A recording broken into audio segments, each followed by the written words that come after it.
తీసుకుందాం, మళ్ళీ మీ దగ్గరకు వస్తా. Okay sir. Ashok sir, good evening sir. Good evening sir. TRTF నుంచి జాయిన్ అయ్యారు అశోక్ గారు. Yes sir, good evening sir. Good evening. అలాగే చర్చలో పాల్గొన్న అందరికి గుడ్ ఈవినింగ్ సార్.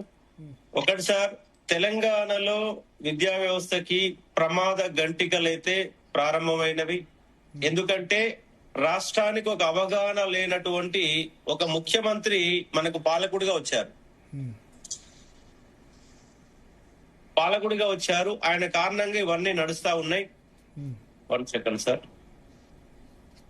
ఇప్పుడు ఇది ఇలా వచ్చిన కారణంగా ఏమైంది సార్ ఇవ్వాలంటే 27,000 పాఠశాలలు ఎక్కడ, 4,000 పాఠశాలలు ఎక్కడ? ఇప్పుడు నల్లగొండలో కోమటిరెడ్డి వెంకటరెడ్డి పాఠశాలను బాగు చేసిండు సార్. బాగు చేస్తే 4,000 అప్లికేషన్లు వచ్చినాయి. ఎందుకు వచ్చినాయి సార్ 4,000 అప్లికేషన్లు? పాత బడి ఉంది కదా, పాత బడి ఉన్నప్పుడు వాడికి ఎవరు రాలే. ఇవాళ కొత్త బడి కట్టినాక 4,000 అప్లికేషన్లు వచ్చినాయి. నువ్వు ముందుగాల మూసీకి 1,00,000 కోట్లు పెడతా అంటున్నావు కదా, ఆ 1,00,000 కోట్లలో 20,000 కోట్లు 30,000 కోట్లు ఫస్ట్ విద్యా వ్యవస్థ కేటాయించి ప్రభుత్వ బడిని బాగు చేయి. ఢిల్లీలో కేజ్రీవాల్ గారు ప్రైవేటు స్కూళ్ల కంటే కూడా అద్భుతంగా గవర్నమెంట్ స్కూల్ వ్యవస్థను బాగు చేసిండు. ప్రభుత్వ బడి బాగు కాలేదా? మళ్ళీ పిల్లలు క్యూ కట్టలేదా? అలాంటి సోయి లేకుండా నువ్వు పోయి ఏమో కార్పొరేట్ స్కూళ్ళకి ప్రారంభోత్సవం చేస్తావు. ఒక ముఖ్యమంత్రి సినిమా థియేటర్ పోయి ప్రారంభోత్సవం చేస్తాడు, ముఖ్యమంత్రి పోయి ప్రైవేట్ స్కూల్ ప్రారంభోత్సవం చేస్తాడు. ఇలాంటి ముఖ్యమంత్రి దేశంలో ఎక్కడ ఉన్నాడు అండి? ఎక్కడన్నా? అంటే నువ్వు ఏం చెప్పదలుచుకున్నావు నీ ద్వారా?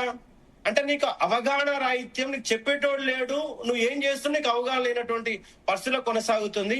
27,000 పాఠశాలల్లో కనీసం కొంత ప్రయోగం చేయండి. ప్రయోగం చేయకుండా ఒక సంవత్సరం, ఇవాళ ఎడ్యుకేషన్ జూన్ లో స్టార్ట్ అవుతుంది, ఫస్ట్ ఒక జిల్లాని తీసుకోండి. ఒక జిల్లా తీసుకొని మీరు ఎక్స్పెరిమెంట్ చేసి దాంట్లో సక్సెస్ అయితే మీ దానికి అడిగేయండి. నువ్వు ఎక్స్పెరిమెంట్ ఏమి చేయకుండా ఒక్కసారి 27,000 పాఠశాలలు మూతపడేస్తామంటే అంటే నువ్వు కార్పొరేట్ వ్యవస్థను మరికింత బలోపేతం చేయడమే కదా. ఇవాళ ప్రభుత్వ స్కూళ్లలో టీచర్లు ఉన్నారు, టీచర్లు సరిగ్గా పనిచేయలేదు అనుకుంటే మంచి ఆఫీసర్ని పెట్టు. ఫస్ట్ ఉన్నటువంటి 600 మండలాలు ఉన్నాయి కదా, 600 మండలాలలో ఎంఈఓలను రిక్రూట్మెంట్ చేయి. 33 జిల్లాలకు డిఓలను పెట్టు. ఒక దమ్మున్న ఐఏఎస్ ఆఫీసర్ని పెట్టు. పంతులందరితో సక్రమంగా పని చేయించు. క్వాలిటీ తెచ్చే ప్రయత్నం చేయి.